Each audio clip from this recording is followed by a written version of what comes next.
Hi friends, இப்போ நம்ம வந்து எதை பற்றி பேச போகிறோம்னு உங்களுக்கே தெரிஞ்சிருக்கும். நேற்று ஈவினிங்லேருந்து ஒரு ஃபோட்டோ ஒரு வீடியோ தான் ரொம்ப வைரலாக போயிட்டுருக்குதுங்க. நம்ம தல அஜித் அவர் வந்து இந்திய அரசின் உயரிய விருதான ஒன்று வந்து பத்மபூஷன். ஸோ அந்த விருதை நேற்று ஈவினிங் வந்து டெல்லியில் பிரதமர் அவங்களுடைய முன்னிலையில் குடியரசுத் தலைவர் அவங்க கையால் பார்த்தீங்கன்னா அந்த பத்மபூஷன் விருதை வந்து அஜித் சார் வாங்கினார். ஸோ அந்த ஃபோட்டோவும் அந்த வீடியோ கிளிப் தான் பார்த்தீங்கன்னா நேற்று ஈவினிங்லேருந்து ட்விட்டர், ஃபேஸ்புக், இன்ஸ்டாகிராம், யூடியூப்னு எல்லா இடத்துலையும் வந்து ரொம்ப வைரலாக போயிட்டுருக்குது. இதை வந்து ஃபேன்ஸ் வந்து அப்படியே கொண்டாடி தீக்குறாங்க. ஒரு டேக் கிரியேட் பண்ணி அந்த டேக் வந்து ரொம்ப ட்ரெண்ட் பண்ணி ரொம்ப வைரல் பண்ணி ரொம்ப ஹாப்பியாக இருக்கிறாங்க. நாட் ஓன்லி ஃபேன்ஸ், சினிமா பிரபலங்கள், அரசியல் தலைவர்கள், பொதுமக்கள் நிறைய பேர் பார்த்தீங்கன்னா அஜித் சாருக்கு தொடர்ந்து ஒரு வாழ்த்தா சொல்லிட்டு இருக்கிறாங்க. ஆக்சுவலாக பார்த்தீங்கன்னா டிசம்பர் 31 வந்து ஒரு அப்டேட் வந்துச்சுங்க. விடாமுயற்சி படம் போஸ்ட்போன் ஆக போகுது அப்படின்ற மாதிரி ஒரு அப்டேட் வந்துச்சு. ஸோ அது வந்த உடனே அஜித் ஃபேன்ஸ்லாம் வந்து ரொம்ப அப்செட் ஆகிட்டாங்க. என்னடா இது நியூ இயர் அன்றைக்குமே பார்த்து இப்படி அப்டேட் அப்படின்ற மாதிரி அஜித் சார் ஃபேன்ஸ் வந்து ரொம்பவே அப்செட் ஆகிட்டாங்க. ஜனவரி 1 வந்து ஒரு ட்வீட் வருது நம்ம சூப்பர் ஸ்டார் ரஜினி சார்ட்டேருந்து. நல்லவங்களை ஆண்டவன் சோதிப்பான் ஆனால் கைவிட மாட்டான் அப்படின்ற மாதிரி ட்வீட் ஒன்று வருது. ஸோ அந்த ட்வீட் போட்டது வந்து பார்த்திங்கன்னா மேக்ஸிமம் வந்து அஜித் சாரை மீன் பண்ணி தான் போட்டார் அப்படின்ற மாதிரி தான் இது வரைக்கும் எல்லோரும் புரிஞ்சுக்கிற ஒன்று. அந்த ட்வீட்டுக்கு அப்புறம் பார்த்திங்கன்னா ஃபுல் அண்ட் ஃபுல் ஜனவரி 1 இப்போ மே 1 வரைக்கும் பார்த்தீங்கன்னா ஃபுல் அண்ட் ஃபுல் வந்து அஜித் சாருக்கு அவ்வளோ ஒரு பாசிட்டிவிட்டிங்க. அதே ஜனவரி மாதம் பார்த்தீங்கன்னா பத்மபூஷன் விருது அவருக்கு வந்து அறிவிக்கிறாங்க. கார் ரேஸில் துபாயில் ஜெயிக்கிறாரு. அதுக்கப்புறம் விடாமுயற்சி படம் ரிலீஸ் ஆகுது. குட் பை டக்லி ரிலீஸ் ஆகுது. குட் பை டக்லி பெரிய பிளாக் பஸ்டர் ஆகுது. குட் பை டக்லிக்கு வசூல் போஸ்டர்ஸ் ரிலீஸ் பண்ணுறாங்க. 2 வீக்ஸில் வந்து 172 crores கலெக்ஷன் அப்படின்ற மாதிரி போஸ்டர் ரிலீஸ் பண்ண பார்த்தீங்கன்னா ஆப்போசிட் கேங்கே வயிறு எரியுது. அதுக்கப்புறம் மறுபடியும் வந்து அஜித் சார் ஒரு கார் ரேஸில் ஜெயிக்கிறாரு. இப்படி பார்த்தீங்கன்னா ஜனவரி 1 மே 1 வரைக்கும் ஃபுல் அண்ட் ஃபுல் எங்கே திரும்பினாலும் Ajith sir Ajith sir Ajith sir அவருடைய நியூஸ் மட்டும்தான் ரொம்ப வைரலாக போயிட்டுருக்குது இந்த சினி ஃபீல்டில். ஓகேங்களா? இப்படி இருக்கும்போது இதை பார்த்து ஒரு கும்பலுக்கு வயிறு எரியுது. அது எந்த கும்பல் அப்படின்னு நான் சொல்ல தேவையில்லை, உங்களுக்கே தெரிஞ்சிருக்கும். அஜித் சார் ஹேட்டர்ஸ், அதாவது விஜய் சார் ஃபேன்ஸ்னு சுற்றிட்டு இருக்கிற சில பேர்.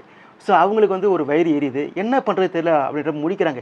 என்னடா பண்ணுறது, இந்த மனுஷனுக்கு வந்து ஜனவரி 1 ஆரம்பித்த ஒரு பாசிட்டிவிட்டி இது வரைக்கும் வந்துட்டு இருக்குது. சொல்லப்போனால் ஈவினிங் வந்து பத்மபூஷன் விருதை வந்து குடியரசுத் தலைவர் கையால் வாங்க போகிறாரு. இதெல்லாம் வந்து ரொம்ப உச்சமாக இருக்குது. இது வந்து நம்ம என்ன பண்ணுறது தெரியல அப்படின்ற மாதிரி ஹேட்டர்ஸ் வந்து வாயிலையும் வயிற்றிலையும் அடிச்சிட்டு இருக்கும்போது அவங்களுக்கு ஒரு துருப்புச்சீட்டு தான் கிடைக்கிது. அதாவது பழைய ஹீரோயின் ஹீரா அவங்களுடைய வெப்சைட் அப்படின்னு சொல்கிறாங்க. அந்த வெப்சைட் வந்து ஒரிஜினலாக பொய்யா அப்படின்றது வந்து இது வரைக்கும் தெரியல. அதாவது அந்த வெப்சைட் அவர் வந்து ஒரு ஆர்டிக்கிளை வந்து அவங்க ரிலீஸ் பண்ணிருக்கிறாங்க ஜனவரி மாதம். ஓகேங்களா? அவங்க போட்ட ஆர்டிக்கிளை வந்து ஜனவரி மாதம் பப்ளிஷ் பண்ணிருக்காங்க. அந்த ஆர்டிக்கிள் பப்ளிஷ் பண்ணப்பட்ட அந்த வெப்சைட் இருக்குல்ல, அதனுடைய டொமைனை செக் பண்ணி பார்க்கும்போது அதற்கான ரிஜிஸ்டர்ட் அட்ரஸ் இல்லை அப்படின்ற மாதிரி ஆப்போசிட் கேங், அதாவது அஜித் சார் ஃபேன் சைட்லேருந்து எடுத்து வைக்கிறாங்க. இந்த ஆர்டிக்கிளே ஒரு பொய் அப்படின்ற மாதிரி அந்த ஆர்டிக்கிளை எடுத்து அந்த டொமைன் தூக்கி இப்படி வைக்கிறாங்க. ஓகேங்களா? ஸோ அந்த ஆர்டிக்கிள் பார்த்தீங்கன்னா ஜனவரி மாதம் பப்ளிஷ் பண்ணுறாங்க.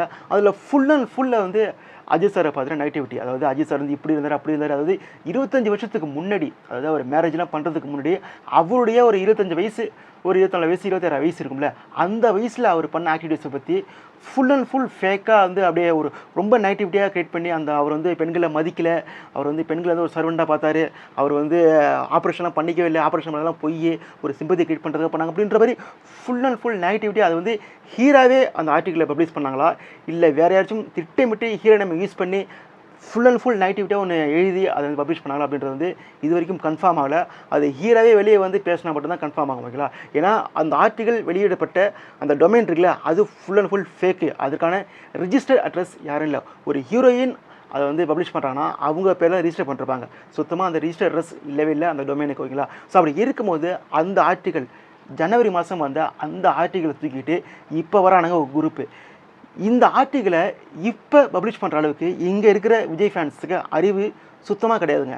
அதாவது அப்போது ரிலீஸ் பண்ணதுக்குல அதை வந்து கண்டுபிடிச்சி கொண்டு வந்து இப்போ பண்ணுற அளவுக்கு இங்கே சோஷியல் மீடியா சுற்றிட்டு இருக்கிற விஜய் ஃபேன்ஸுக்கு சுத்தமாக வந்து அந்த அறிவு கிடையாது. இவங்க என்னென்னா அவனுக்கு வர ஆர்டரை வந்து ஃபாலோ பண்ணுவானுங்க. அந்த ஆர்டரை போகிறது யாருன்னு கேட்டிங்கன்னா அதுக்கு ஒரு கும்பல் இருக்கானுங்க. யாரும் எப்படி கேட்டிங்கன்னா ஒருத்தவங்களை எப்படி டிகிரேட் பண்ணலாம் அப்படின்ற காட்டுறதுக்கு ஒரு கும்பல் இருக்கானுங்க. அதாவது விஜய் சார் படங்கள் வரும்போது இந்த படம் 300 கோடி 500 கோடி அப்படின்ற மாதிரி ஒரு ஃபேக்காக ஒரு கலெக்ஷன்ஸ் வந்து எப்படி வந்து ஸ்ப்ரெட் பண்ணுறானுங்களோ அதே குரூப்பு பார்த்தீங்கன்னா இன்னொரு ஆக்டருக்கு எதிராக வந்து நெகட்டிவிட்டி கிரியேட் பண்ணுறது வந்து ரொம்ப ஸ்ட்ராங்காக இருப்பானுங்க. லாஸ்ட்டாக கூட பார்த்தீங்கன்னா ரஜினி சாரை வந்து பற்றி இந்த ரம்பா மேடம் வந்து ஏதோ ஒரு சொன்னாங்க, ஒரு இன்டர்வியூ சொன்னாங்க. அது வந்து ஃபன்னாக சொல்லிட்டு போயிட்டாங்க. அதை வந்து சீரியஸாக எடுத்து வச்சுக்கிட்டு ரஜினி சாருக்கு அகேன்ஸ்டாக ரம்பாக்கு அடி உதயாது ஏதோ ஒன்று போட்டு என்ன தெரில, டேக் மறந்து போச்சு, ஒரு டேக் ஒன்று போட்டு ரஜினி சாருக்கு அகேன்ஸ்டாக அப்படி பண்ணானுங்க ஒரு குரூப்பு. அதுக்கு வந்து ரம்பா மேடம் வந்து மறுபடியும் வந்து ஒரு இன்டர்வியூவில் வந்து நான் சும்மா ஃபன்னுக்கு சொன்னேன்ப்பா அப்படின்ற மாதிரி வந்து அவங்க வந்து மொத்த பேரையும் வந்து கழுவி ஊற்றிட்டாங்க. ஸோ அதை அப்படியே விட்டுருங்க. இதேமாரி இன்றைக்கி அஜித் சார் பத்மபூஷன் விருது வாங்க போகிறாரு.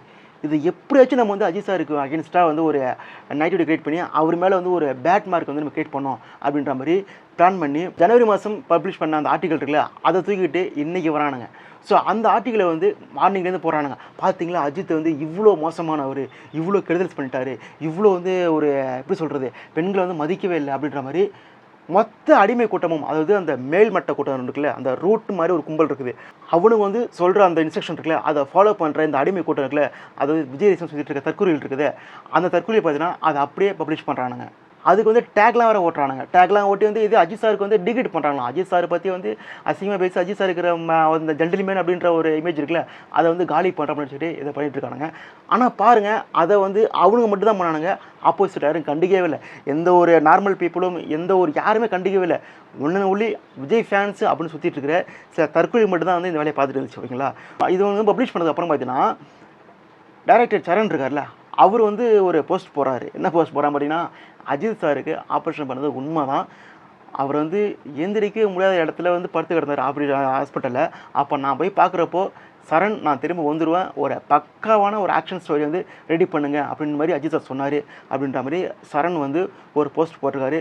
ஸோ அந்த போஸ்ட்லேயே தெரிஞ்சு போச்சு, அந்த ஆர்டிக்கல் வந்து முழுக்க முழுக்க அஜித் சார் மீது எழுதப்பட்ட வன்மத்தில் எழுதப்பட்ட ஒரு வந்து பொய்யான ஆர்டிக்கல் அப்படின்றது வந்து முழுக்க முழுக்க தெரிஞ்சு போச்சுங்க. ஸோ இது ஒரு பக்கம் இருக்கட்டும். ஏன்னா வந்து தற்கொலைகளுக்கு வந்து வாயிலையும் வயிற்று அடிச்சிக்கிறாங்க. ஏன்னா ஜனவரி 1 மே 1 வரைக்கும் ஃபுல் அண்ட் ஃபுல் பாசிட்டிவிட்டியாக அஜித் சாரை பற்றி அப்படி கிடக்குது சோஷியல் மீடியாவில். இதுக்கு அகேன்ஸ்டாக என்ன பண்ணுறது தெரியாமல் வாயிலும் வயிற்றில் அடிச்சிட்டு இருக்கும்போது இப்படி மேட்டரை கொண்டு வரானுங்க. ஏதோ ஒரு குப்பையை தூக்கிட்டு வரானுங்க. அந்த குப்பையும் பார்த்தீங்கன்னா அவங்களுக்கு கை கொடுக்கல. ஏன்னா அவங்கள தவிர அதை பற்றி வேறு யாரும் பேசவே இல்லை. ஓகேங்களா, ஸோ அதுதான் வந்து பெரிய பல்ப். ஓகேங்களா, ஸோ இப்போ இதெல்லாம் இருக்கட்டுங்க. என்னுடைய ஒரு சின்ன கேள்வி என்ன அப்படின்னு கேட்டிங்கன்னா, இவனுங்க எந்த தைரியத்தில் இப்படி பண்ணுறானுங்க? ஏன்னா வந்து விஜய் அரசியல் கட்சி ஆரம்பிச்சிட்டாரு. அவர் வந்து அடுத்த வருஷம் எலெக்ஷன்ஸுக்கு வரப்போகிறாரு. இப்போ வந்து விஜய் சாருக்கு வந்து ஒரு ஓட்டு வாங்கி கொடுக்குறது தான் அவருடைய ஃபேன்ஸுக்கு முழு வேலையாக இருக்கும். ஏன்னா வந்து எப்படியாச்சும் வந்து ஓட்டை வாங்கணும்.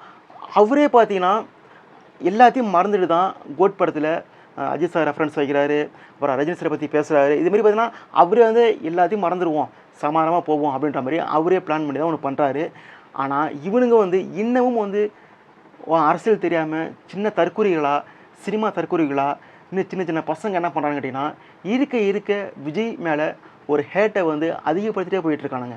அது வந்து அப்பட்டமாக தெரியுது. இது வந்து ஓப்பனாக நிறைய விஜய் ஃபேன்ஸ், அதுவும் மெச்சூர்டு விஜய் ஃபேன்ஸ் இருக்காங்களே, இதற்கு முன் வந்து ரஜினி சாரையும் அஜித் சாரையும் கலாய்ச்ச விஜய் சார் ஃபேன்ஸ் இருக்கானுங்களே, அவனுங்களே பார்த்தீங்கன்னா ட்வீட் போடுறானுங்க, டேய் கொஞ்சமாச்சும் திருந்துங்கடா, அண்ணன் வந்து அரசியலுக்கு வந்துட்டார், அவருக்கு மேலே எதுக்குல ஹேட் உருவாக்குறீங்க, ஒரு ரஜினி சாரை பற்றியோ ஒரு அஜித் சாரை பற்றியோ வந்து எதனா ஒரு நெகட்டிவிட்டியாக கிடச்சிதுன்னா தூக்கிட்டு சுற்றாதீங்கடா, விட்டுருங்கடா, அதை இனிமேல் ஓட்டு வாங்கி கொடுக்க பார்க்கணும்டா, நம்ம அண்ணன் பாவுண்டா அப்படின்ற மாதிரி அவனுக்கு வந்து கதறானுங்க.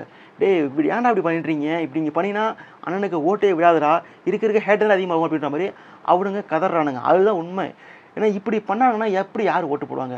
நீங்கள் வந்து ஒரு அஜித் ஃபேன் வந்து எனக்கு வந்து டிஎம்கே பிடிக்காது, எனக்கு வந்து ஏடிஎம்கே பிடிக்காது, எனக்கு பிஜேபி பிடிக்காது, எனக்கு என்டிகே பிடிக்காது அப்படின்னு நினச்சிட்டு ஒரு அஜித் ஃபேன் இருக்கால, அவன் வந்து சரி விஜய் ஓட்டு போடுவோம் அப்படின்னு நினச்சிட்டு இருப்பான். ஆனால் இப்படி பண்ணும்போது அவனுக்குள்ளே விஜய் மேலே இருக்கிற வெறுப்பு இருக்குல்ல, அது இங்கே இருக்கிற கட்சியை தாண்டி அதிகமாக இருக்கும். அப்படி இருக்கும்போது எப்படி விஜய்க்கு ஓட்டு போடுவானுங்க? இது கொஞ்சம் கூட புரிஞ்சிக்காமல் இன்னும் சின்ன சின்ன தற்கொலைகளாக, இதுக்கு பேர் வேறு விர்ச்சுவல் வாரியர்ஸ்னு, இந்த விர்ச்சுவல் வாரியர்ஸால் தான் பார்த்தீங்கன்னா விஜய் கட்சி அழிய போகுது அப்படின்றது வந்து அதற்கான ஆரம்ப புள்ளி தான் இங்கே சுற்றிட்டு இருக்கிற இந்த தற்கொலைகள். ஓகேங்களா, ஸோ இதான் கேஸ் நான் சொல்ல வரேன். இங்கே இருக்கிற விர்ச்சுவல் வாரியர்ஸ்லாம் பார்த்தீங்கன்னா விஜய் சார் கட்சிக்கே பெரிய பெரிய ஆபத்து. நீங்கள் உங்கள் கருத்தை கமெண்ட் பண்ணிட்டு போங்க. மீண்டும் ஒரு வீடியோ சந்திக்கிறேன். Tata, bye bye.